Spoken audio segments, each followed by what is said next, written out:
안녕하세요. 원피스 도서관 원두입니다. 원피스 1122화가 공개된 후 상당히 논란이 되는 문제가 발생하였습니다. 이제까지 우리가 상상하던 것들이 모조리 반박당하는 느낌이 강하다는 건데요. 일단 이번 화에서는 상당히 재미있는 개념이 등장하였습니다. 바로 폐원색 폐기를 어떠한 사물에 봉인할 수 있다는 것이고, 그 사물은 끝매듭이었습니다. 게다가 발동 성능 역시 굉장했고, 조이보이의 폐원색 폐기가 우로성들을 날려버리는 결과를 가져왔습니다. 개인적인 생각은 에메트의 강함으로 우로성들과 싸우는 그림을 생각했지만, 역시나 오다는 새로운 방법으로 우로성들과 싸움을 종료시켰네요. 하지만 독자들의 반응은 두 가지로 갈리고 있는 상황인데요. 이런 식이면 폐원색 폐기를 전부 양산해서 모두한테 전해주면 모두가 폐원색 폐기를 사용할 수 있는 것 아니냐는 의견들이 상당히 많이 보입니다. 우솝이나 초파까지도 니카의 폐원색을 받아서 결정적인 장면에서 사용할 수 있다면 이제까지 쌓아올린 원피스 전투의 개념이 의미가 없어지는 상황이 발생한다는 것이죠. 오다가 조이보이의 의지를 시간과 공간을 초월해서 보여주려고 했던 의도는 알겠지만 이 부분에서 진지하게 접근한다면 많은 빈틈이 보인다는 것이죠. 하지만 오다는 이런 개념에 대해서 과거부터 우리에게 이야기하고 있었습니다. 우리가 흔히 알고 있는 미호크의 흑도의 개념 역시 자신의 무기에 무장색의 폐기를 넣어서 가공되는 개념이죠. 하지만 이번 원피스 1122화에서 트리거 형태의 발동 조건과 같은 개념을 가지고 있는지는 조금 더 정보 공개가 필요합니다. 우리가 조로와 미호크에 대해서 아름답게 빌드업해보면 조로의 마지막 파워업에서 미호크의 폐기와 검을 그대로 이어받을 수 있는 중요한 방법이기도 합니다. 흑도를 미호크와 함께 퇴장시키기에는 상당히 아까운 물건이죠. 그 다음은 지금 가장 이야기가 많이 나오고 있는 웨더리아의 매듭인데요. 이 매듭은 이번에 공개된 매듭과 그나마 가장 유사하고 매듭을 풀자마자 강풍이 몰아쳤습니다. 정확히 트리거의 역할을 수행했다는 것이죠. 이 사실들이 공개될 때까지만 하더라도 별다른 이슈 없이 넘어갔지만 이 행위가 폐왕색 폐기가 적용되며 시공간을 자유롭게 초월하기 시작하자 수많은 반론들이 등장하기 시작한 것입니다. 이런 개념들을 사용하면 우솝을 조이보이급 사기 캐릭터로 만들어버릴 수 있다는 것입니다. 샹크스의 폐왕색과 견문색을 우솝의 안경과 새총에 담아서 우솝이 사용할 수 있다면 우소크스 되는 거니까요. 저는 조로의 엔마의 개념에서도 이미 폐기를 흡수하는 개념이 있었고 사물의 악마의 열매를 먹이는 개념까지도 원피스에는 존재했기 때문에 개인적인 생각은 이번 화의 에메트 사건이 그렇게 크게 다가오지 않았습니다. 하지만 응용 범위가 너무 넓어질 수 있기 때문에 조금은 몰입감이 떨어질 뿐이죠. 저는 이번 에메트와 조이보이의 사건으로 앞으로 루피의 미래에 대해서 충분히 유추가 가능하다고 보입니다. 우리는 항상 샹크스의 최종장 포지션에 대해서 많은 질문을 던지고 있는데요. 계속해서 루피의 조력자의 포지션을 유지할 것인지 아니면 정말 이제까지 의심하고 의심했던 흑막으로 가는 건지 많은 이야기들이 나오고 있지만 아직도 지켜볼 뿐이죠. 하지만 샹크스의 패기와 힘은 최종장의 판세를 완전히 바꿔버릴 수 있을 정도로 영향력이 있기 때문에 샹크스를 절대 배제할 수 없다는 것입니다. 저는 샹크스가 루피의 조력자 포지션을 유지한다고 생각합니다. 하지만 그 방법에 있어서 이번 에메트와 조이보이의 느낌으로 충분히 가능하다는 것이죠. 오다는 최종장의 전투 노선을 완벽하게 패기 싸움으로 정해버렸고 샹크스의 폐원색과 견문색은 이미 원피스 세계관에서 1위를 다투는 수준에 올라 있습니다. 루피가 우로성을 상대로 완벽히 승리하는 그림을 보여주지 못했기 때문에 루피는 언제든 더 강력한 상대를 만나게 된다면 패배할 수 있는 변수가 있다는 것입니다. 하지만 결정적인 순간에 특히 이모와 싸움에서 샹크스의 폐원색 폐기를 특정한 사물을 트리거로 발동시킬 수 있다면 루피에게는 엄청난 도움이 될 것이며 샹크스의 조력자 포지션까지 모두 만족시킬 수 있을 것입니다. 이런 개념은 나루토에서도 봉인되어진 힘에서 미나토가 등장하여 도움을 주는 개념과도 비슷하겠네요. 그리고 이번 원피스 1122화에서 이모의 공략법에 대해서 굉장히 중요한 단서가 공개되었다고 보고 있는데요.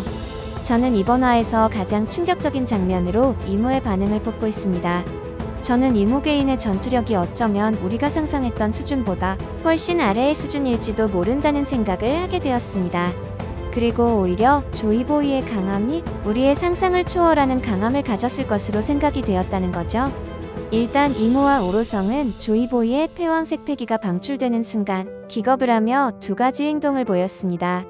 오로성들이 다시 귀환을 했다는 것이고 이모는 소스라치게 놀라며 소리를 지르는 모습이 연출됐다는 것입니다. 이것은 조이보이를 무서워하고 있다는 것이고 조이보이의 힘에 맞대결할 자신이 없다는 것에 가깝습니다. 만약 이모와 오로성이 조이보이보다 더 강하거나 위에 있는 힘을 가지고 있었다면 이 정도 약한 반응을 보이지 않았을 것이라는 거죠. 심지어 조이보이의 폐왕색 패기는 수백 년의 시간이 지나고 또다시 등장했다는 것을 아셔야 합니다. 저는 오히려 샹크스의 폐왕색 패기를 아득히 뛰어넘는 폐왕색 패기를 가졌을 것으로 보고 있습니다. 그렇다면 조이보이의 환생으로 평가받는 리카모드의 루피의 폐왕색 패기가 현재의 수준을 또다시 초월할 수 있다면 오로성과 이모를 루피가 이길 수 있다는 결과를 얻을 수 있습니다. 그리고 또 다른 의문점이 이번 화에서 풀렸죠. 성지 마리조아의 지하에는 거대한 밀짚 모자가 있습니다.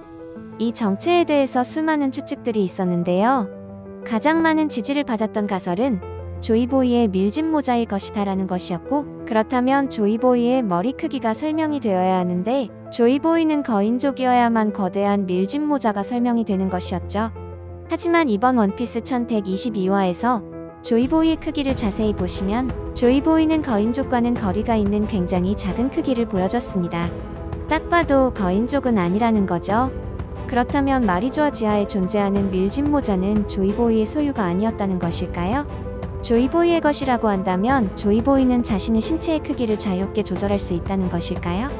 이 부분은 최종장이 더 진행되어야 풀릴 것으로 보고 있습니다.